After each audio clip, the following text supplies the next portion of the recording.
দৌলতদিয়া ঘাটে ফেরিতে ওঠার সময় অর্ধ শতাধিক যাত্রী নিয়ে বাস নিয়ন্ত্রণ হারিয়ে পদ্মা নদীতে পড়ে গেছে। এ ঘটনায় এখন পর্যন্ত 2 জনের মরদেহ উদ্ধার করা হয়েছে। বিস্তারিত জানাতে যুক্ত হচ্ছেন আমাদের সহকর্মী দেওয়ান ইমন। ইমন, সর্বশেষ কি অবস্থা এখন আমাদেরকে একটু জানাবেন?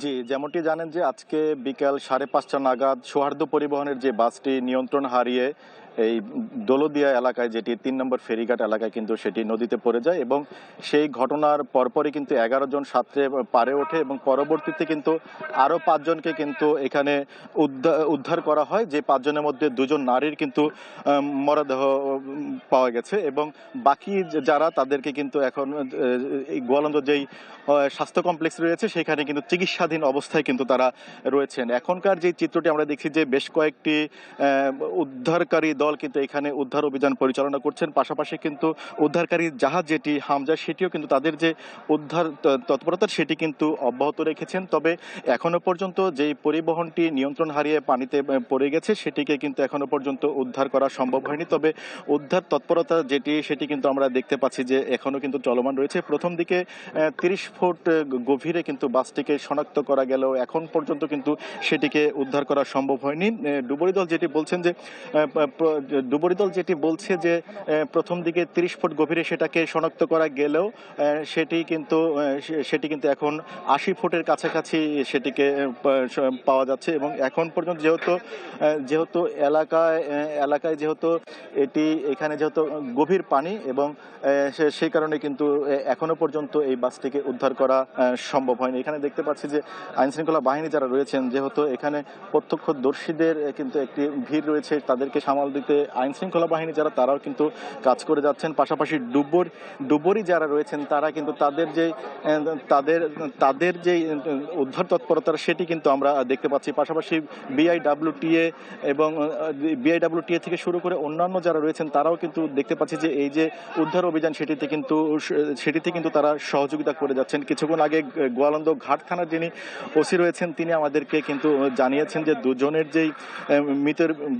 দুই নারীর যে মৃত লাশ উদ্ধার করা হয়েছে সেই বিষয়টি কিন্তু তিনি আমাদেরকে নিশ্চিত করেছেন। পাশাপাশি কিন্তু আহত যারা রয়েছেন তাদের বিষয়টি কিন্তু তিনি আমাদেরকে জানিয়েছিলেন এবং এই বাসটি যখন পড়ে যায় তখন এই বাসের ভেতরে প্রায় অর্ধ শতাধিক যাত্রী ছিল, সেটি কিন্তু আমাদেরকে নিশ্চিত করেছেন।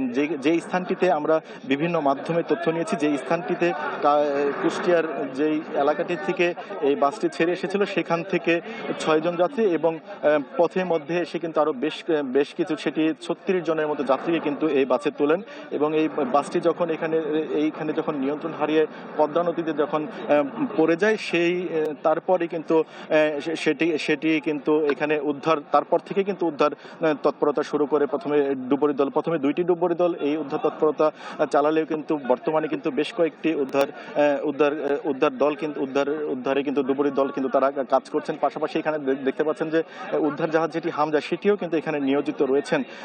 সেই বিষয়টি কিন্তু আমরা এখানে দেখছিলাম এবং এখন ব্রিফিং করছেন। এখানে দেখতে পাচ্ছি একজনকে ব্রিফিং করছেন তিনি, তার সাথে আমরা কথা বলার চেষ্টা করব, কি তথ্য রয়েছে তাদের কাছে সেই বিষয়টিও কিন্তু আমরা জানার চেষ্টা করব। যদিও ক্যামেরার সামনে যেহেতু তারা উদ্ধার তৎপরতা চালাচ্ছেন সেই কারণে কিন্তু তারা ক্যামেরার সামনেও কিন্তু এই মুহূর্তে কথা বলার সেই সময়টুকু